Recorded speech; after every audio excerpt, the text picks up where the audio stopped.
re-bienvenue dans la cave qui se rebiffe. Nous sommes toujours le 26 mai, c'est toujours l'anniversaire de mon petit frère et les terrasses battent sans doute leur plein, tandis que je déploie pour vous une hypothèse que je soumets à votre validation, consistant à s'appuyer sur l'imaginaire hétérolingue de la langue pour penser la situation critique que nous traversons. Dans la première capsule, j'ai proposé les 2 premiers points de cette hypothèse, sortir d'un régime de séparation pour entrer dans un paradigme d'interrelation d'une part, et se débarrasser d'une certaine représentation de la langue comme moyen de communication pour redonner toute sa place au malentendu et à la fonction poétique du langage.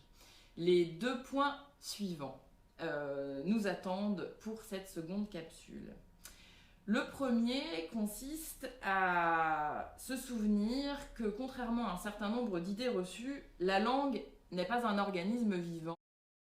Penser que la langue est un organisme vivant a le mérite de moins l'atomiser que de considérer mot à mot ses particules élémentaires, mais ça n'est pas plus bénéfique. Penser que la langue croît, développe et meurt constitue un leurre qui empêche de prendre un certain nombre de décisions politiques d'importance. Alors je dois avouer que je croyais que cette représentation était largement déplacée, j'allais dire, à la fois déplacée et dépassée. Quelle ne fut pas ma stupeur en découvrant dans le très récent tract paru chez Gallimard d'Alain Borrer, qui s'appelle Speak White, pourquoi renoncer au bonheur de parler français, qui m'avait déjà un peu mis la puce à l'oreille. Cette idée, reprise sans aucune nuance, c'est l'introduction, je vous lis. La langue évolue est un des pires poncifs de l'histoire de la bêtise. La langue évolue, le cancer aussi. Ce qui est vrai, c'est que la langue est un organisme vivant, donc elle meurt. C'est incroyable comme ça se présente avec une vérité d'évidence qui est intégralement fausse de part en part et qui semble indiscutable, précisément en raison de sa valeur d'évidence. Récemment, ou très régulièrement plutôt, on peut lire qu'il s'agirait de sauver les langues comme des espèces animales en danger. Des campagnes de sensibilisation s'intitulent « Halte à la mort de telle ou telle langue », comme s'il s'agissait de bébés phoques. Or, une langue n'est pas un être vivant. Ce qui est vivant, ce sont les hommes, les femmes et les enfants qui font et défont les langues, du moins tant que les conditions de vie matérielles, symboliques, économiques, politiques et sociales leur permettent de continuer à parler ces langues. Ce serait pas très grave de considérer les langues comme des êtres vivants s'il n'y avait pas par rebond une réalité qui devenait imperceptible, et c'est celle précisément des conditions d'existence de celles et ceux qui font et défont en permanence les langues. Ce qu'on appelle la langue, en effet, n'est rien d'autre que l'ensemble des paroles qui dépassent la somme de leur addition. C'est une pratique qui, elle, pour le coup, est bel et bien le fait d'être vivant. Une langue morte, ça n'est donc pas un organisme placé dans du formol, c'est une manière de dire qui n'est plus activée par celles et ceux qui vivent. Alors en guise d'antidote à cette représentation qui en fait s'avère mortifère, je ne saurais trop vous recommander de lire les ouvrages de Cécile Canut, n'importe lesquels, mais le dernier en date s'intitule tout simplement « Langue », ou encore un article très décoiffant, coécrit par Louis-Jean Calvet et Lia Varela, qui est une critique de ce qu'ils appellent le discours politico-linguistiquement correct. De la même manière, le virus a été présenté comme un être vivant, qui serait du coup un ennemi à combattre, auquel faire face, tenir à l'extérieur. Là encore, il s'agit d'une représentation erronée et d'un leurre, et en guise d'antidote, je vous recommande ce texte de Charlotte Brive, paru en ligne dans la revue Terrestre, et intitulé « Pluribiose, vivre avec les virus, mais comment ?» ou encore le travail de Frédéric Néra, que ce soit dans la même revue Terrestre, où vous entendrez sans doute un écho avec ma proposition, surtout dans la première capsule, avec cet article intitulé Virus et séparation, ou encore sur une autre plateforme où cette fois-ci on peut l'entendre puisqu'il s'agit d'une radio en ligne. Il faut que nous fassions très attention aujourd'hui à la manière dont heu, nous rapportons à notre désir de survie. Il faut faire très attention à la manière dont nous nous rapportons à la nécessité de prendre soin de ceux dont nous voulons protéger la vie. Il faut être très, comment dire? Aimant et prudent en même temps. Il y a un double enjeu, il faut absolument pas lâcher l'un pour l'autre.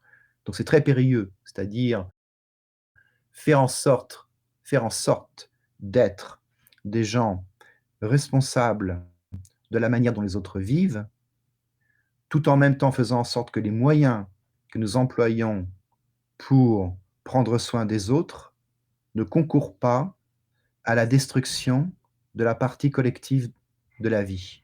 C'est ça le point, crucial aujourd'hui qu'il faut penser, je crois. À partir de quel seuil les vies que nous menons sont-elles à la hauteur de l'humanité que nous revendiquons? Et surtout, qui le décide?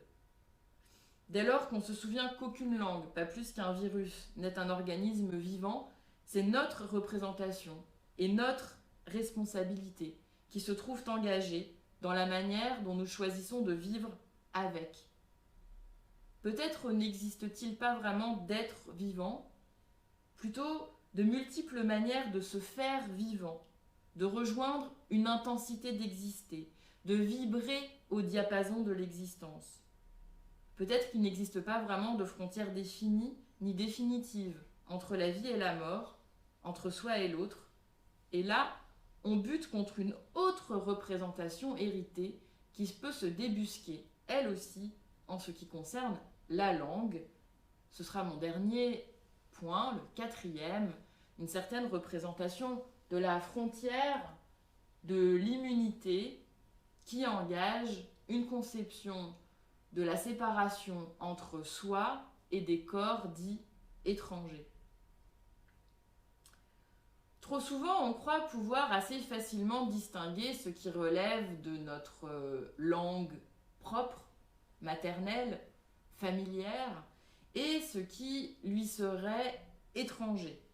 Un peu comme dans la marge d'une copie qui servirait à indiquer « ceci n'est pas du français ».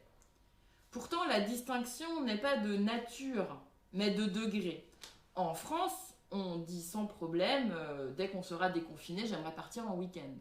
Au Québec, on considérera que c'est un anglicisme, on entendra plus fort encore qu'il s'agit d'un emprunt d'une autre langue, anglaise en l'occurrence, et on préférera dire j'aimerais partir en fin de semaine.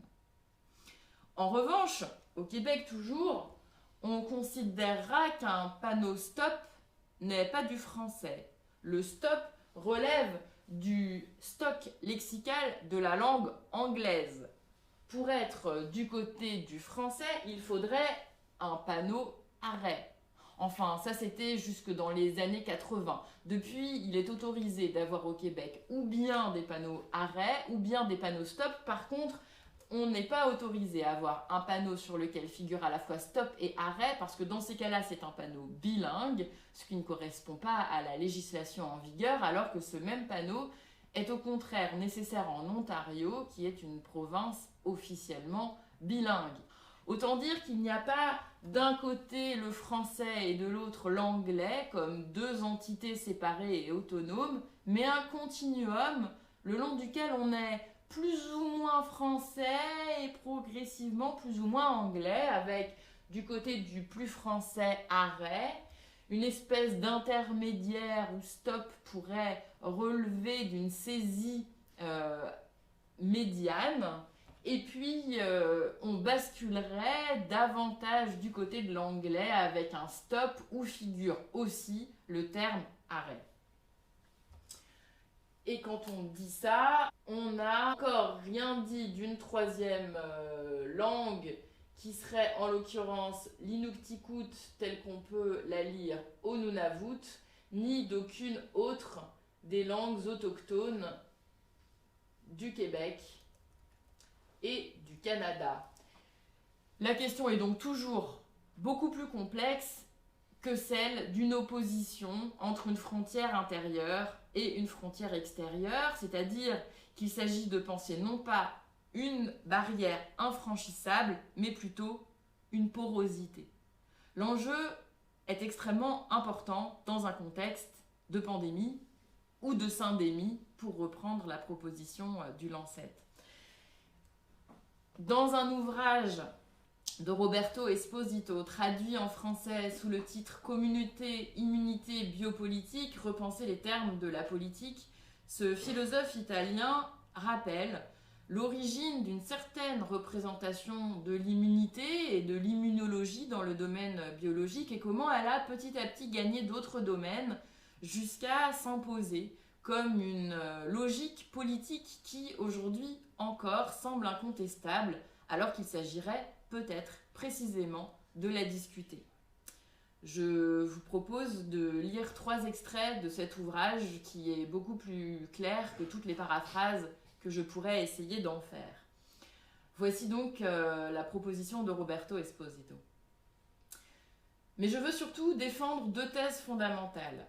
La première est que ce dispositif immunitaire, cette exigence d'exemption et de protection, liée à l'origine au domaine médical et juridique, s'est progressivement étendue à tous les secteurs et tous les types de discours de notre vie, jusqu'à devenir le point de fixation, réel et symbolique, de l'expérience contemporaine.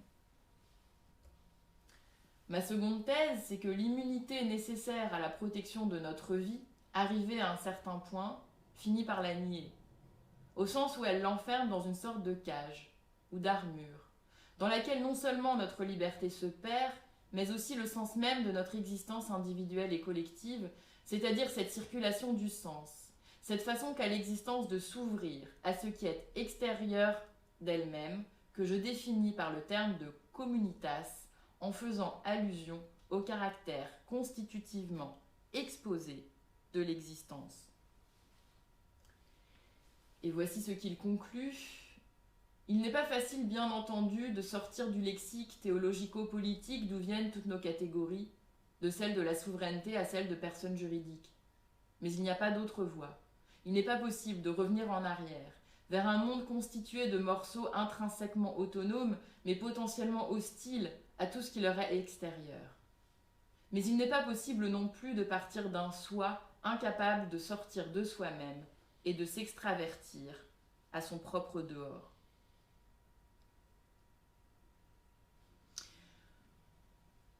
Pour changer de registre et revenir au poétique que je proposais de réhabiliter avec le malentendu dans une autre représentation de la langue, on peut essayer de traduire cette proposition assez théorique de Roberto Esposito dans les termes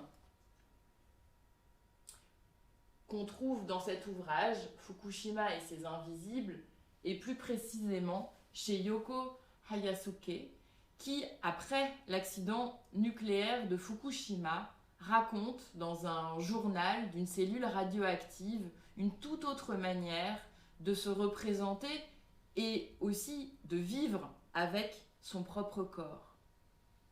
Je vous propose la lecture. Que veut-on dire lorsqu'on parle de corps sain ? L'intérieur délimité par la peau, le monde extérieur qui l'entoure. Est nuisible ce qui vient de l'extérieur et face à quoi il faut défendre l'intérieur à tout prix. Voilà une idée intéressante.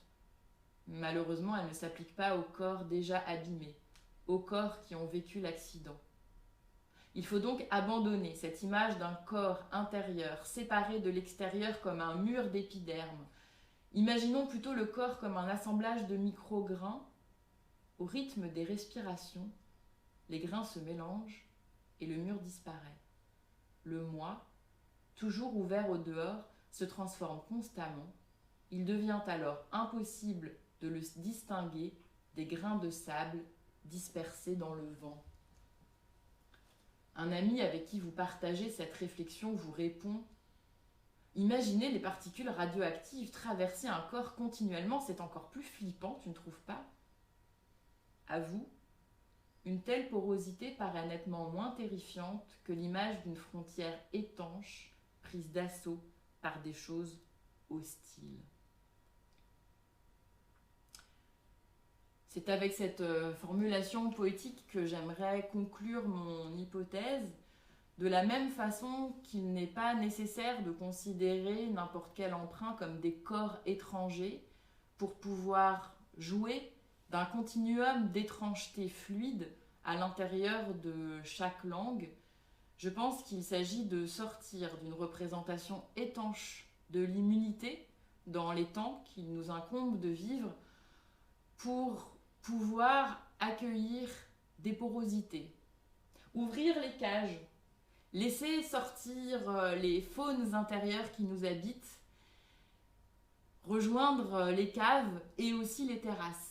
Ne pas choisir dans l'opposition le fermé ou l'ouvert, naviguer, traverser, se retrouver.